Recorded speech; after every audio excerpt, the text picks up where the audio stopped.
గరుత్మంతుడి మీదకి ఎక్కలేదు, ఏ పరివారానికి చెప్పలేదు, శంఖచక్రాల్ని చేతిలో పెట్టుకోలేదు. ఆ జుత్తంతా ముడివిడిపోయి ఇలా పడిపోయింది, చెవిదుద్దు వరకు వచ్చేసింది. ఆ జుత్తిలా పైకి తీసుకోలేదు. ఆడుకుంటున్న లక్ష్మీదేవి యొక్క పవిట కొంగుని కూడా విడిచిపెట్టలేదు. పెద్ద పెద్ద అంగలేసుకుంటూ వెళ్ళిపోతున్నాడు. వెళ్ళిపోతుంటే ఇప్పుడు అమ్మవారి కొంగు చేతిలో ఉండిపోయింది. అమ్మవారు పరిగెడుతోంది. శంఖచక్రాలు వచ్చేస్తున్నాయి, గదొచ్చేస్తోంది, ధనస్సు వచ్చేస్తోంది. ఆమెన కాతల నారదుడు వచ్చేస్తున్నాడు, విశ్వక్సేనుడు వచ్చేస్తున్నాడు, వైకుంఠంలో ఉన్నటువంటి పరివారం అందరూ వచ్చేస్తున్నారు. అమ్మవారు వెళ్ళిపోతుంటే అమ్మవారి ముఖాన్ని చూసి, అమ్మో ఎంత పెద్ద పద్మం వచ్చిందో, ఇందులో ఉన్నటువంటి తేనె తాగుదామని తుమ్మిదలన్నీ వచ్చేసాయిట. వచ్చేస్తే అమ్మవారి చూసి, ఓరి మీ మిహమిచ్చ, పద్మం కాదే, నేను లక్ష్మీదేవినే, పొండేని పాపం ఓ పవిట కొంగి ఇలా పట్టుకుని ఓ చేత్తో తుమ్మిదల్ని పక్కకి తోసేస్తే అక్కడ ఉన్నటువంటి చిలుకలు వచ్చి అమ్మవారి కింది పెరివిని చూసి, ఇదేదో బాగా ముగ్గిన దొండపండు, దీన్ని కొరుకుదామని చిలుకలు వచ్చేయట.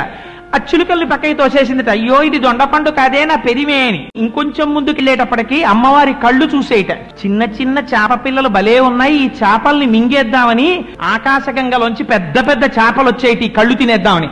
అయ్యో అయ్యో ఇవి చేపలు కావే, నా కళ్ళని అమ్మవారి చేపల్ని తోసేసిందిట.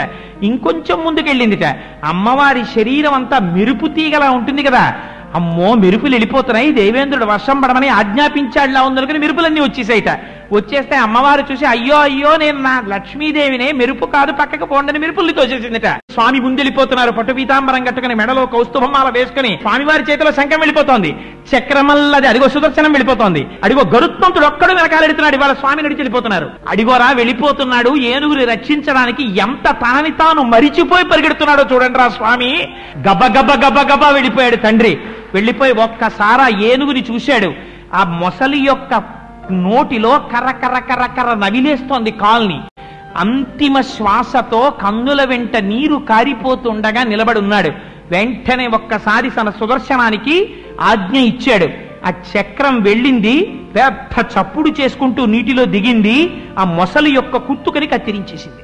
అడుగు తీసి అడుగు వెయ్యలేక ఒడ్డున కనబడుతున్నటువంటి స్వామిని చూసి ఒక తామర పువ్వు ఒకటి తొండంతో పట్టుకుని పైకెక్కుతోందిట ఏనుగు.